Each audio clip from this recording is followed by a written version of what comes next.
Hi, I'm Jim Rickards, author of New York Times bestsellers, The Death of Money and Currency Wars. I'd like to talk to you today about my new book, The New Case for Gold. Gold has been around as a form of money for over 5,000 years. It's been a hot topic in economic circles, at least since the early 1970s when President Nixon abandoned the gold standard for the United States. Gold is a big topic today. I call this book The New Case for Gold because it has arguments that apply to the 21st century. Now, in the book, we also look at some of the old arguments against gold and for gold. We knock down the arguments against gold. You hear them all the time. We take them one by one, we explain them, we use history, we use analysis, and we knock them down and kind of make them go away. Then we advance the case for gold as a form of money, as a way to preserve wealth, as a way to survive, whether it's infrastructure collapse, economic collapse, etc. You'll come through that with your wealth intact with a certain allocation to gold. But we also look at new threats that make gold a very compelling investment, something to include in your portfolio. For example, Vladimir Putin has a 6,000-member cyber brigade.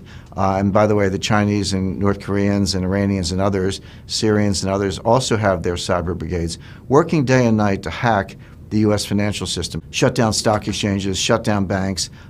People say, I have wealth, and I say to them, really, what form is your wealth in? They say, oh, I have stocks and bonds and money markets and different investments. And I say, no, what you really have are electrons. You have digital wealth, and that digital wealth can be erased and hacked in a heartbeat. Physical gold cannot be erased. It cannot be hacked. The power grid could go down. The stock exchange could close. All these things have happened and will happen again. And your gold is intact. Your physical wealth is preserved in the form of gold. So these are arguments that were not around in the 70s, 80s, 90s, and early 2000s. They're very important today, so that's why I call it the new case for gold.